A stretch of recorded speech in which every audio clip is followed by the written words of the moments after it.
Alright, now we're down around the historic Via Victoria neighborhood. It's in the south end. For those that don't know, brief history about Boston. Between 1967 and 1968, we had race riots, and we had a whole lot of upheaval, especially in the south end. Between this time, Tent City was made out of protests for affordable housing. The Latino community of Boston, which was surging at the time, demanded housing as well. So what happened was Via Victoria was established right here in the south end between 67, 68, around 69. There were schools built in the 70s.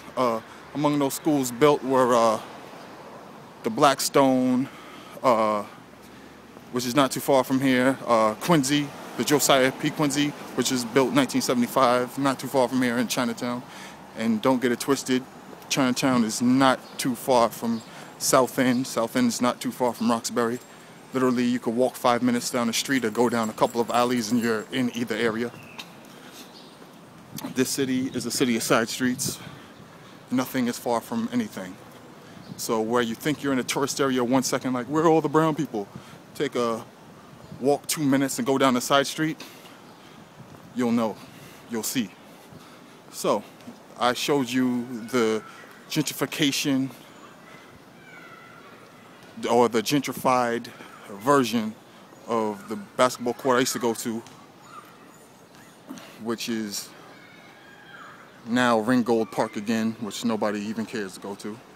And then I showed you Peters Park. Peters Park pretty much just stayed the same that whole time. This park right here is O'Day Playground, or as we used to call it, Domestik Park, because you can see the walls. These walls used to carry a mural of George Domestik Ramos. George Ramos passed away. He was actually murdered around here 20 years ago. So all that paint you see is covering up what used to be his mural. And all this right here, that was part of the mural. That whole wall's been taken out. This court's completely different now. It has the glass backboards. They weren't here before. The backboards were just white, now they're clear. Another big difference between this court and when I used to play here. When I used to play at this court, oh look, you can see everybody barbecuing and stuff down here. So yeah, this is the Boston you never see, because Boston movies don't give a fuck about Boston. When I used to play here, there used to be trees here. See where my finger is? Can you see? There would be trees out there. So that whole patch right there is clear, all trees. And the trees, as you can imagine, you see how these trees stretch out here? They used to stretch out to here. So there were trees coming out to right about there. And if you can see where the hoop is, it prevents you from shooting a jumper from 15 feet in. Those trees are gone now. So you can literally see the hoop. So yeah, this is a completely different court from the one I remember.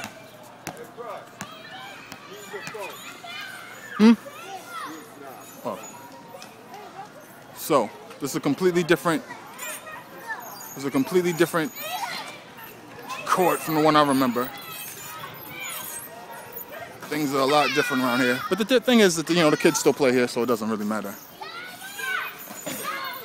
Besides, there's so much AAU going on and so many other places for kids to play that they don't need these courts to get better. This used to be a smaller court. They used to have dunkable hoops. Dunkable hoops didn't last in this city at all. At all. And then people started using this area right here for doing drug use and shit and other stuff. So it didn't last. But yeah, that was part of the mural too. All the way down. Dedicated to George Domestik Ramos, who was murdered about 20 years ago. Community activist, really good dude. We still miss him. So This is the Via Victoria neighborhood. This is the section of Boston in the South End that you never, ever see mentioned. And I've written about 2 books in my head, one of them being called In the End. And this neighborhood features prominently in it because I came up around here, I went to the Blackstone, and I learned how to b-boy, I learned how to write graph, had a lot of friends in and around this area. So it has a special place in my heart, as it should in anybody who was raised in the South End or around here during the 80s and 90s, back before gentrification completely changed Tremont Street as we know it. Iglesia de Jesucristo, una luz en el camino. Bam. The Church of Jesus Christ, a light in the street. That's what that means when translated into Blacktino. So this is Tremont Street. As I mentioned before, you can see, I take pictures of that all the time. But as I mentioned before, this area in Boston, and especially in the South End, has the most historic monuments in any place in America.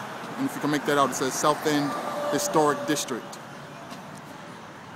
So the United States Historical Society has pretty much stamped that all over this city, and especially this area.